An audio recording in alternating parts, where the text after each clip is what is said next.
Hello everyone, welcome you all to কপস্টক। আমি সুরেশ দাস আবার একটি নতুন ভিডিও নিয়ে তোমাদের সামনে এসেছি। যেটা আচ্ছা, তার আগে বলে দিই, আজকের টপিক বলার আগে আমি বলে দিই যে তোমাদের একটা ভিডিওতে আমি বলেছিলাম যে আহ, যে প্রিলিমস এবং মেইনস প্রিপারেশনটা তোমরা একসঙ্গে নেবে, বা কিভাবে এখন যে প্রিপারেশনটা তোমাদের তো প্রিলিমসই হয়নি, মেন্সের অনেকটা সময় আছে, তো এখনকার প্রিপারেশনটা কি শুধুমাত্র প্রিলিমসকে বেস করা হবে, না মেন্সের জন্য প্রিপারেশনটা সাইমালটেনিয়াসলি চলতে থাকবে? এই বিষয়ে আমি ডিসকাশন করেছি, আমার সাজেশন, আমার যেটা ঠিক মনে হয়েছে আমি বলেছি, এবং সেই ভিডিওর লিঙ্ক আমি ডেসক্রিপশন বক্সে দিয়ে দেবো। এবং তোমরা অবশ্যই একবার ভিডিও চ্যানেলের হোম পেজে গিয়ে সেখানে ভিডিওসগুলো চেক করে নেবে। আমার মনে হয় সেখানে তোমরা যারা নতুন এসেছো মেইনলি চ্যানেলে, অনেক হেল্পফুল ভিডিওস অলরেডি অ্যাভেলেবেল আছে, সেগুলো একবার চেক করে নেবে। তো যাই হোক, আজকের ভিডিও মেনলি প্রিলিমস নিয়ে আমি কিছু কথা বলবো। SI prelims, WBP SI prelims, এবং সঙ্গে সঙ্গে কনস্টেবলের প্রিলিমস অ্যান্ড মেইনস, মানে এমসিকিউ রিলেটেড মেইনলি। ডেসক্রিপটিভের উপরে অলরেডি আমি বলেছি, দুটো ভিডিওতে, লাস্ট দুটো ভিডিওতে আমি ডেসক্রিপটিভের উপরে কিছু ডিসকাশন করেছি। তো আজকের ভিডিওতে মেইনলি আমি প্রিলিমস নিয়ে কিছু কথা বলবো। আচ্ছা, তো ফার্স্টেই যারা অলরেডি প্রিপারেশন অনেক দিন থেকেই নিচ্ছ, অন্যান্য এক্সামও অ্যাপিয়ার করছো, তাদের ক্ষেত্রে নতুন করে কিছু বলার নেই। তোমরা প্রিপারেশনটা জোর কদমে চালিয়ে যাও, সাকসেস হতেই হবে এবং সাকসেস হবেই। তো যারা ফ্রেশার তাদের জন্য মেইনলি বুকস নিয়ে একটা কনফিউশন থাকে, কোন বই থেকে পড়বো, কিভাবে পড়বো, স্টার্টার হিসেবে, বিগিনার হিসেবে কিভাবে প্রিপারেশনটা শুরু করা উচিত, তাই সেই বিষয়ে অলরেডি কিন্তু আমি ভিডিও দিয়েছি। তার লিঙ্ক আমি চেষ্টা করবো ডিসক্রিপশন বক্সে দিয়ে দেবার। তো সিলেকশন অফ বুকস নিয়ে আমি নতুন করে এই ভিডিওতে কিছু বলে ভিডিওটি বেশি লেংদি করব না। তো নেক্সট যেটা, আমি ওয়ান বাই ওয়ান, মানে একটা একটা করে টপিক ধরে ধরে কিছু ডিসকাশন আমি প্রিলিমস এমসিকিউ এর ব্যাপারে বলবো। যে ভিডিওটি শুধুমাত্র কিন্তু ডব্লিউবিপি এসআই এর জন্যই হেল্পফুল সেটা নয়, অন্যান্য এক্সামেও, যেমন কনস্টেবল হোক, এক্সাইজ হোক, যেগুলো এমসিকিউ বেসড কোয়েশ্চেন হয়, সেগুলো নিয়ে কিন্তু টোটালি হেল্পফুল হবে এই ভিডিওটি। ডেসক্রিপটিভের জন্য অলরেডি সেপারেট ভিডিও আমি দিয়ে দিয়েছি। তো ফার্স্ট যেটা, সিলেকশন অফ বুকস হয়ে গেল, এরপর স্টাডি প্ল্যানিং, বুকস কি হবে, কিভাবে পড়বে, কখন কি পড়বে, এটা তোমাকে আগে একটা কিন্তু প্ল্যানিং করতে হবে যে তুমি কি বই পড়বে। এবার বই সিলেকশন হয়ে গেল, তুমি ফাইনাল ডিসিশন নিয়ে নিলে যে এই এই বইগুলো আমি এই এই সাবজেক্টের জন্য পড়বো। এইবার অনেকে কি করছো, যে যারা অলরেডি সার্ভিসে আছো, আমি বলেছিলাম তোমাদের জন্য একটা সেপারেট ভিডিও দিয়ে সেখানে ডিসকাশন করব যে যারা সার্ভিসে আছো তারা কি কি বই পড়বে এবং কিভাবে তারা প্রিপারেশনটা নিতে পারে। তো আমি চেষ্টা করছি নেক্সট ভিডিওতেই সেটা বলার। তো যাই হোক, ফার্স্টেই যারা সার্ভিসে আছো বা যারা ফ্রেশার, কোনো সার্ভিসে নেই, জাস্ট প্রিপারেশন করে যাচ্ছ, তাদের জন্য ফার্স্টেই যেটা করতে হবে বুক সিলেকশন। তারপরে কিভাবে পড়বো, কতটা পড়বো, কখন পড়বো, কোন দিন কি সাবজেক্ট পড়বো, একটা যে প্রপার টাইম টেবিল, এটা কিন্তু তোমাদের একটা রিটেন না হলেও একটা টাইম টেবিল কিন্তু মেনটেন করতে হবে।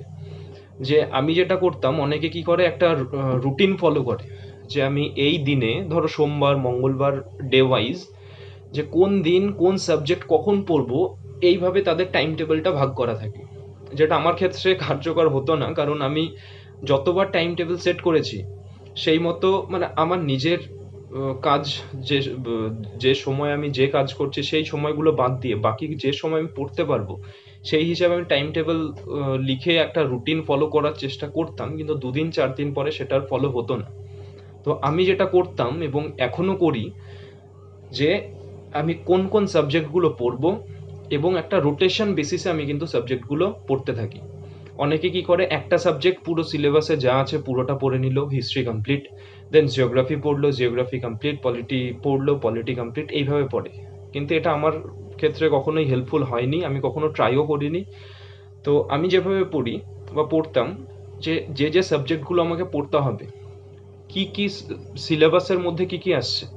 এবার দেখো, সিলেবাসের মধ্যে history, geography, political science, polity মানে ইন্ডিয়ান পলিটি, ইকোনমিক্স, যে যে সাবজেক্টগুলো জিএস থেকে বা কারেন্ট অ্যাফেয়ার্স, এই সাবজেক্টগুলো থেকে কি টাইপের প্রশ্ন আসে, এগুলো একটা কোয়েশ্চেন পেপার অ্যানালাইসিস করতে হবে প্রিভিয়াস ইয়ার কোয়েশ্চেন দেখে।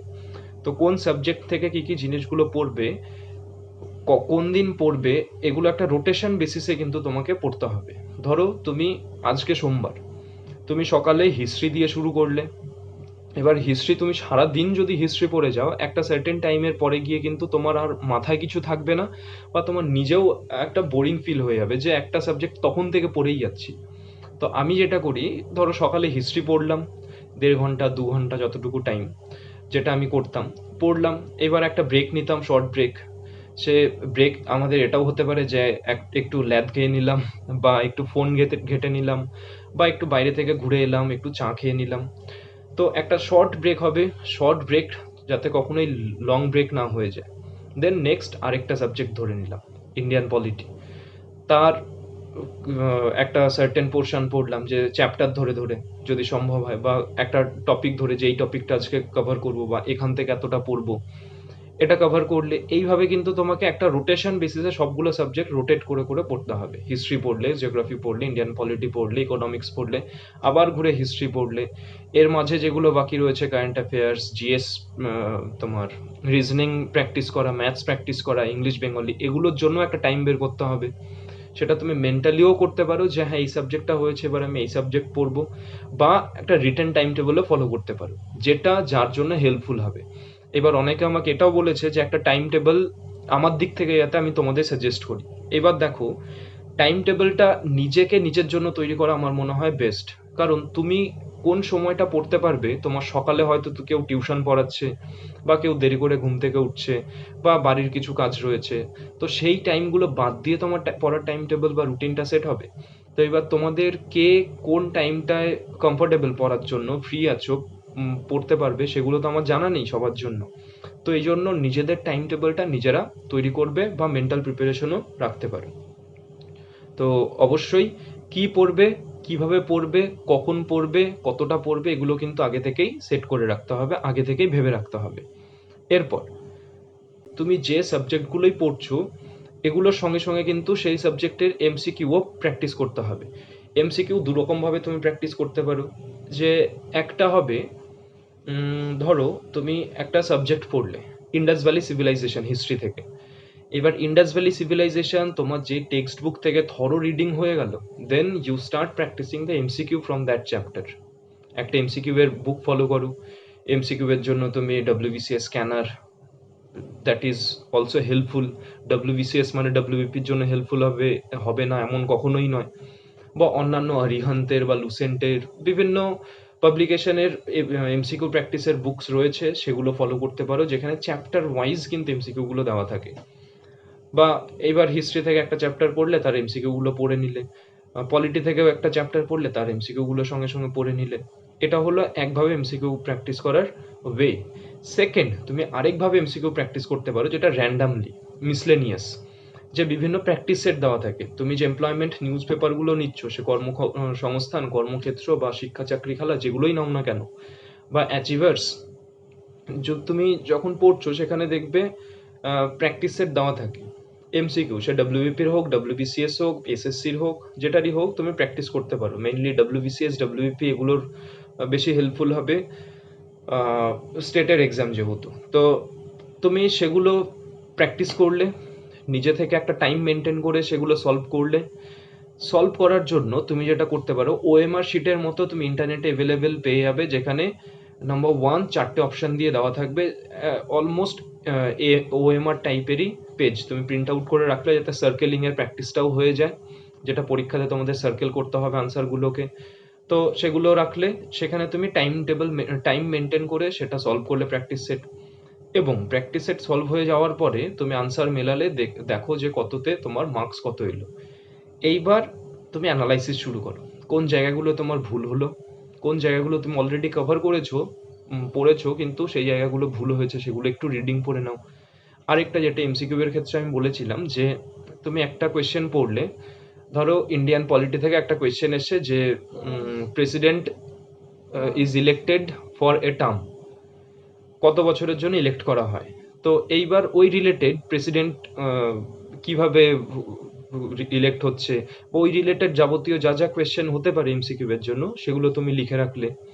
তো এইভাবে এমসিকিউটাও পড়তে হবে, দুভাবে বললাম, একটা টপিক ওয়াইজ মানে চ্যাপ্টার ওয়াইজ যে সাবজেক্ট পড়ছো তার এমসিকিউগুলো প্র্যাকটিস করা বিভিন্ন বই থেকে, বা র্যান্ডামলি মিসলেনিয়াসভাবে প্র্যাকটিস সেট যেগুলো থাকে সেগুলো থেকে প্র্যাকটিস সেট সলভ করা, এবং সঙ্গে সঙ্গে এক একটা কোয়েশ্চেন ধরে ধরে শর্ট টাইমের মধ্যে, বেশি টাইম কনজিউম না করে কম সময়ের মধ্যে সেগুলোর এক একটা কোয়েশ্চেনের সেই রিলেটেড অন্যান্য ইনফরমেশন সেখানেই ছোট ছোট করে লিখে রাখা, যাতে পরবর্তীতে তুমি সেগুলোকে যখন একবার রিডিং পড়বে একটা কোয়েশ্চেন থেকে যাতে অনেক ইনফরমেশন গ্যাদার করা যায়। তো এমসিকিউ প্র্যাকটিস কিন্তু রেগুলার বেসিসে করে যাবে, এটা অনেক হেল্পফুল হবে আমার মনে হয়, এটা অবশ্যই রেগুলার বেসিসে করবে। নেক্সট যেটা আমি ডিসকাস করব যে অ্যাসেসমেন্ট অ্যান্ড রিভাইজ, যেটা বললাম এমসিকিউগুলো প্র্যাকটিস করবে রেগুলার বেসিসে এবং সেটা একটা অ্যাসেস করবে যে কোথায় ভুল হচ্ছে, কোন জায়গাটায় আবার রিভাইজ করা উচিত। নেক্সট যেটা বলবো যে তোমার প্রিপারেশন করছো তুমি, এইবার রিভিশন, এটা কিন্তু খুব ইম্পর্টেন্ট। রিভিশন তুমি দুরকমভাবে নিতে পারো, যে ডেইলি বেসিসে তুমি আজকে যেটা পড়লে, সারাদিনে যা পড়লে রাতে একবার রিভাইজ করে নিলে, বা উইকলি বেসিসে করতে পারো। রিভিশন কিন্তু অবশ্যই করতে হবে, তুমি পড়ে গেলে জাস্ট পড়েই গেলে আর রিভিশন করলে না, সেক্ষেত্রে কিন্তু তোমার মাথা থেকে বেশিরভাগ জিনিসটাই বেরিয়ে যাওয়ার চান্স থাকবে, এবং অপশান দেখার পরেও কিন্তু তোমার মাথায় সহজে আসবে না যে কোনটা কারেক্ট অ্যান্সার হতে পারে। তো রিভিশনের দুটো ওয়ে, একটা যে তুমি যখন পড়ছো মানে কিভাবে পড়বে এই বিষয়ে আমি যদিও বলেছি, একটা ভিডিওতে আমি ডিসকাস করেছি, সেটা অবশ্যই দেখবে। তো দুটো ওয়ে, একটা ওয়ে যে যেখানে তুমি যে বই থেকে পড়ছো, আমি বলেছিলাম যে হাইলাইটার পেনগুলো ইউজ করবে। এইবার তুমি যখন ধরো আজকে সারাদিনে যে যে সাবজেক্টের যে টপিকগুলো তুমি পড়লে সেগুলো হাইলাইট করে করে পড়লে, এবার হাইলাইট করে কি করে পড়বে, কোন লাইনটা তোমার দেখে মনে হচ্ছে যে হ্যাঁ এখান থেকে কোয়েশ্চেন হতে পারে, এটা ইম্পর্টেন্ট, এটা ইনফরমেটিভ, এটা ইনফরমেশন কিছু দিচ্ছে, কোনো ইয়ার, কোনো নাম, কোনো আর্টিকেল নাম্বার, যে কোনো টাইপের ইনফরমেশন তুমি আন্ডারলাইন করে পড়ো। আর এমসিকিউ প্র্যাকটিস করতে বলেছি, সেখান থেকেও তুমি বুঝতে পারবে যে কি টাইপের কোয়েশ্চেনগুলো হয়, কোন জায়গা থেকে কি রকম ধরনের কোয়েশ্চেন জিজ্ঞেস করতে পারে, সেখান থেকেও আইডিয়া পাবে যে কোন লাইনটা হাইলাইট করতে হবে, কোনটা করতে হবে না। এবার প্রথম যারা একদম ফ্রেশার তারা হয়তো অনেকটা পোর্শনে হাইলাইট করবে, কোনো ব্যাপার না, রিভিশন দেওয়ার সময় তুমি শুধুমাত্র হাইলাইটেড পোর্শনগুলোকে জাস্ট রিডিং পড়ে যাও। তো এটা একটা গেল রিভিশন করার ওয়ে, যেখানে তুমি যে সাবজেক্ট, যে বই থেকে যে সাবজেক্ট টপিক পড়লে সেখানকার হাইলাইটেড টপিকগুলোই সেই দিন মানে দিনের শেষে, বা উইকলি বেসিসে করলে উইকলি বেসিসে সেই লাইনগুলোই শুধু পড়লে। আরেকটা যেটা ওয়ে সেটা হচ্ছে যে কম্প্যাক্ট জিকে বুকগুলো যেটা হয়, সে তুমি ডব্লিউবিসিএস ম্যানুয়াল হতে পারে, বা লুসেন্ট বা আরিহান্তের যে কম্প্যাক্ট জিকে বুকগুলো হয়, কম্প্যাক্ট জিকে বুক যেখানে সব সাবজেক্টগুলোই শর্ট শর্ট করে ইনফরমেশনগুলো দেওয়া থাকে, সেই বই থেকেও রিভিশন দিতে পারো। ধরো ইন্ডাস ভ্যালি সিভিলাইজেশন পড়লে, সেখানে হাইলাইট করে পড়লে হয় সেগুলোই রিভিশন দাও, বা ওই টপিকটাই কম্প্যাক্ট জিকে বুক থেকে আবার রিভিশন দিয়ে নাও। তো দুটো বই থেকে পড়লে বা একটা বই থেকে পড়লে রিভিশন কিন্তু অবশ্যই দিতে হবে। তো রিভিশন হলো, তারপর এমসিকিউ প্র্যাকটিস করার সময় বিভিন্ন সেই পড়ার বিষয়গুলো আবার আসবে, সেগুলো যখন তুমি সলভ করবে সেই জিনিসগুলো তোমার কিন্তু মাথায় সেট হয়ে যাবে, তখন আনসার করতে প্রবলেম হবে না। তো নেক্সট যেটা আরেকটা করবে, যে বিভিন্ন রকম স্টাডি গ্রুপ রয়েছে, সে ইউটিউব হোক, ইউটিউবে বিভিন্ন স্টাডি চ্যানেল এমসিকিউ ফলো করতে পারো, বা এমসিকিউ কমিউনিটি সেকশনে পোস্ট করা হয় সেখানে আনসার দিতে পারো, বা হোয়াটসঅ্যাপে স্টাডি গ্রুপ রয়েছে, বা টেলিগ্রামে, which is very much helpful. টেলিগ্রামে বিভিন্ন স্টাডি গ্রুপ রয়েছে যেখানে এমসিকিউগুলো দিয়ে অপশান দেওয়া হয়, সেখান থেকে তুমি মক টেস্টের মতোও দিতে পারো। বেশ কিছু চ্যানেল রয়েছে, মানে গ্রুপ রয়েছে টেলিগ্রামে যেখানে রেগুলার বেসিসে এমসিকিউ পোস্ট করা হয়। তারপর ফেসবুকে বেশ কিছু গ্রুপ রয়েছে যেগুলো তুমি সার্চ করে সেগুলোকে ফলো করলে। তো সোশ্যাল মিডিয়া, ফোন, ইন্টারনেট, এটাকে আমাদের ইউজফুল ওয়েতে ইউজ করতে হবে, so that this helps in entertainment, তোমার এন্টারটেনমেন্টও হচ্ছে, সঙ্গে সঙ্গে তোমার স্টাডিও কিন্তু ওখানে হচ্ছে। আমি শুধুমাত্র ফেসবুক স্ক্রল করে গেলাম, সেখানে বিভিন্ন পেজের মিমস পড়লাম বা বিভিন্ন রকম পোস্ট পড়লাম, সেটা করো, কিন্তু তার সঙ্গে সঙ্গে স্টাডি গ্রুপগুলোও যদি ফলো করো সেখান থেকে বিভিন্ন রকম ইনফরমেশনও পাবে, এবং এমসিকিউ প্র্যাকটিস বিভিন্ন রকম অনেক ইনফরমেশন তুমি পাবে, উইচ ইজ ভেরি হেল্পফুল আমার মনে হয়। তো এটাও তোমাদের করতে হবে। সঙ্গে সঙ্গে যেটা বলেছিলাম যে রানিং প্র্যাকটিসও কিন্তু তোমাদের এই সঙ্গেই চালিয়ে যেতে হবে, কারণ ফিজিক্যালের জন্য প্রিলিমস হয়ে যাওয়ার পরে আমি প্র্যাকটিস করব সেটা না। আমার মনে হয় এখন থেকেই একটু একটু করেও যদি তুমি রোজ যদি অ্যাটলিস্ট 10 to 15 মিনিটস যদি রানিং করো একটু করেও, সেটা পরে গিয়ে গ্রেট বেনিফিশিয়াল হবে। তো রানিং প্র্যাকটিসও এখন থেকেই অবশ্যই করতে থাকবে। Next, practice maths and reasoning. এইবার ম্যাথস অ্যান্ড রিজনিং, দেখো এক্ষেত্রে রিজনিং আমার মনে হয় যে খুব হায়ার লেভেলের রিজনিং প্র্যাকটিস করার দরকার নেই, জাস্ট বেসিক রিজনিংগুলো পড়লেই হবে। কারণ ডাব্লিউবিপিতে তোমরা যদি প্রিভিয়াস ইয়ার কোয়েশ্চেন্স দেখো সেরকম হায়ার লেভেলের রিজনিং আসে না, জাস্ট নর্মাল রিজনিং যেগুলো ইজিলি করা যায় জাস্ট একটু প্র্যাকটিস করলেই। তো রিজনিংটা এবং ম্যাথস, যারা ম্যাথসে উইক তাদের উপর অলরেডি দুটো ভিডিও আমি দিয়েছি, সেই ভিডিওগুলোও দেখে নেবে, ইম্পর্টেন্ট চ্যাপ্টার্স এবং কিভাবে তুমি ইমপ্রুভ করতে পারো যারা বিগিনার, যারা ম্যাথসের প্রবলেম উইক রয়েছো সেটা দেখে নেবে। সেখান থেকে ম্যাথসেরও কিছুটা ইনফরমেশন তোমরা পাবে ইমপ্রুভ করার জন্য। তো ম্যাথস রিজনিং এই দুটো কিন্তু ইম্পর্টেন্ট স্ট্রং সাবজেক্ট, যেখান থেকে অনেকটা মার্কস ক্যারি করতে পারবে। এবং এগুলোর প্র্যাকটিস কিন্তু তার জন্য এখন থেকেই তোমাকে করতে হবে। ম্যাথসে উইক, ম্যাথস আমি কম প্র্যাকটিস করব এটা ভেবে রাখলে শুধু হবে না। তো অবশ্যই তুমি অ্যাল্টারনেট হয়ে ভেবেই রাখতে পারো যে আমি ম্যাথসে বা ইংলিশে বা দুটোতেই উইক, তো আমি এইগুলোতে ইমপ্রুভ করার চেষ্টা করেই যাব। সঙ্গে সঙ্গে অন্যান্য জায়গাগুলো আমার আরও স্ট্রং থেকে স্ট্রঙ্গার করতে হবে, কারণ আমার ওই জায়গাগুলো একটু উইক, কিছুটা নাম্বার কম আসতে পারে। তো এই দিক থেকে আমাকে সেই নাম্বারটা মেক আপ করতে হবে। এইভাবে কিন্তু প্ল্যানিংটা তোমাকে এখন থেকেই রাখতে হবে। নেক্সট যেটা, যে কারেন্ট অ্যাফেয়ার্স প্রিপারেশন। এবার কারেন্ট অ্যাফেয়ার্সও তোমাকে পড়তে হবে। জিকের আমি বললাম, জিকের বুকসও বলেছি। কারেন্ট অ্যাফেয়ার্সের জন্য আমি বেশি কিছু বলবো না, তবে একটা মান্থলি ম্যাগাজিন এবং নিউজ পেপার ফলো করবে। ফোন থেকে বিভিন্ন রকম অ্যাপ্লিকেশনও রাখতে পারো, বা গ্রুপ আমি যেটা বলেছি সেগুলো ফলো করতে পারো। কারেন্ট অ্যাফেয়ার্স তৈরি হয়ে যাবে। তুমি মান্থলি ম্যাগাজিনের ক্ষেত্রে যেটা ফলো করতে পারো, অ্যাচিভার্স ফলো করতে পারো। আমি অ্যাচিভার্স নিজে পার্সোনালি ফলো করতাম, এবং সেখান থেকে অনেক ইনফরমেশন অনেকটাই কভার হয়ে যাবে। এবং তুমি অন্যান্য যেসব অনলাইন প্ল্যাটফর্ম থেকেও ফলো করতে পারো, কোনো ইউটিউব চ্যানেল হোক, কোনো ওয়েবসাইট হোক, সেখান থেকে তুমি কিন্তু কারেন্ট অ্যাফেয়ার্স প্রিপারেশনও করতে পারবে। কারেন্ট অ্যাফেয়ার্সের সিলেবাস তো ভাস্ট, অন্যান্য সিলেবাসেরও, অন্যান্য সাবজেক্টেরও ভাস্ট, কিন্তু কারেন্ট অ্যাফেয়ার্সের তো শেষ নেই। তো যতটা সম্ভব তুমি এভাবে করো, কারেন্ট অ্যাফেয়ার্সটাও রেডি করে রাখো। তো এই কিছু বিষয় যেগুলো আমার ডিসকাস করার ইম্পর্টেন্ট মনে হলো, যার জন্য আমি বললাম। তো প্রিলিমস নিয়ে অলরেডি আমি দু একটা ভিডিওতে বলেওছি এমসিকিউ কীভাবে পড়বে, কীভাবে তুমি স্টাডি কীভাবে করবে। ফ্রেশারদের জন্য মেইনলি, যারা অলরেডি আছো এই লাইনে তাদের জন্য নতুন কিছু বলার নেই। তবে যদি আরও কিছু তোমাদের জানার হয় প্রিলিমস নিয়ে, তো তোমরা কমেন্ট বা ইমেল করতে পারো। আমি চেষ্টা করব সেগুলো রিপ্লাই করার, বা যদি দরকার হয় আমি আলাদা ভিডিওতেও সেই সব বিষয়গুলো আমি ডিসকাস করব। তো নেক্সট ভিডিও খুব জলদি আমি চেষ্টা করব আপলোড করার। তো till then, stay connected, stay safe.